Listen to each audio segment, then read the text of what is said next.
একটা ভিডিও অনেকে দেখেছেন। বাংলাদেশের বর্তমান প্রধানমন্ত্রী জনাব তারেক রহমানের ইফতার মাহফিলে দাওয়াত পেয়েছেন বড় বড় শীর্ষস্থানীয় আলেমে দ্বীন বাংলাদেশে।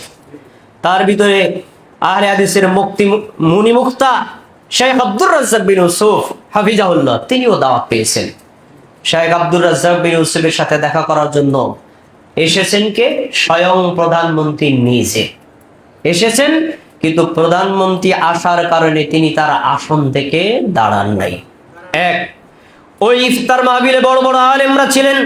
ইফতারের পূর্বে সম্মিলিত হাত তুলে মোনাজাত করা বেদাত। শেখ আব্দুর রাজ্জাক বিন ইউসুফ একাই সুন্নাতের উপর অটল ছিলেন, তিনি বেদাতের সাথে আপোষ করেন নাই। আরে ভাই, প্রধানমন্ত্রীকে আমাকে যদি দাওয়াত না দেয় আমারও কোনো আফসোস নাই, কিন্তু সুন্নাতের উপর অটল থাকতে হবে। যে কোনো মূল্যে সুন্নাতকে কোনোভাবেই ত্যাগ করা যাবে না, তিনি সেই জায়গাতেও দেখিয়ে দিয়েছেন। দুইটা বেদাত আমাদের সমাজে আসে না নাই? ইফতারের পূর্বে সম্মিলিত মোনাজাত। শুনুন, আমাদের সমাজের হুজুররা বলে ইফতারের পূর্বে দোয়া কবুল হয়, আসেন আমরা একটু মোনাজাত করি। কিন্তু হাদিসে আসছে রোজাদারের দোয়া আল্লাহর কাছে কবুল হয়, ইফতারকারীর দোয়া কবুল হয় এটা নাই। তার মানে রোজা যখন থেকে আপনি সাহারিকে রেখেছেন তখন থেকে শুরু করে সূর্যাস্ত যাওয়ার আগ পর্যন্ত পুরো 12-13 ঘন্টার সময়, পুরো সময়টাই হলো দোয়া কবুলের সময়। এই দোয়া কবুলের সময়ের জন্য, দোয়া কবুলের জন্য হাত তোলাও জরুরি না, এই দোয়া কবুলের জন্য সবাইকে নিয়ে করাও জরুরি না। আমাদের নবী সাল্লাল্লাহু আলাইহি ওয়াসাল্লাম সাহাবায়ে কেরাম কখনো ইফতারের পূর্বে হাত তুলে সম্মিলিত মোনাজাত করেন নাই। যার যার মতো ব্যক্তিগত দোয়া করেছেন, যার যার মতো ব্যক্তিগতভাবে দোয়া করা হলো সুন্নাত, সম্মিলিতভাবে করা হলো বেদাত। এত বড় একটা জাতীয় অনুষ্ঠান গিয়েও তিনি বেদাতকে ত্যাগ করেছেন, সুন্নাতের উপর অটল থেকেছেন।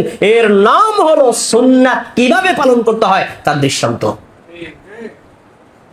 আপনার কাছে জিজ্ঞেস করছি, আমরা তো নেতাদেরকে তেল মারতে মারতে বাংলাদেশে সরিষার তেল শেষ, ধানের তেল শেষ। আপনার কাছে যদি তারেক রহমান প্রধানমন্ত্রী আসে, আপনি তো লাভ দিয়ে 3 বারে দাঁড়াবেন। তিনি দাঁড়ালেন না কেন? তার গায়ে কি শক্তি নাই? আছে শক্তি, কিন্তু দাঁড়ালেন না কেন? নবী সাল্লাল্লাহু আলাইহি সাল্লাম মুআজ রাদিয়াল্লাহু তাআলা আনহু যখন আসছেন অসুস্থ, তিনি সাওয়ারির উপর থেকে নামতে পারছেন না, তখন তিনি বলছেন কুমু ইলা সাইয়্যিদিকুম, তোমাদের নেতা এসেছে, নামতে পারে না, তাকে ধরে নামায় আগায় নিয়ে আসো। নবী সাল্লাল্লাহু আলাইহি সাল্লাম নেতার সম্মানে তার দাঁড়াতে বলেন নাই, তার ওজর থাকার কারণে তাকে ধরে নামানোর জন্য বলছেন। এই দলিল লাগাই দিছে তারেক রহমান নেতা না, কেন দাঁড়ালেন না? আরে ভাই, নেতার সম্মানে দাঁড়ানো বেদাত। নেতাকে যদি অতিরিক্ত সম্মান করা হয়, অতিরিক্ত সম্মান হলো শিরকের দ্বারকে উন্মুক্ত করে, তিনি জানেন এটা বেদাত। এজন্য জনাব তারেক রহমান আসার পরেও তিনি দাঁড়ান নাই। মানুষকে বলবে এটা দেখে বেদাত করা যাবে না, সুন্নাতের উপর এইভাবে অটল থাকতে হবে, তবেই আপনি রমজান মাসে ক্ষমা পাবেন। নবী রমজান মাসে ক্ষমা পাওয়া যাবে না।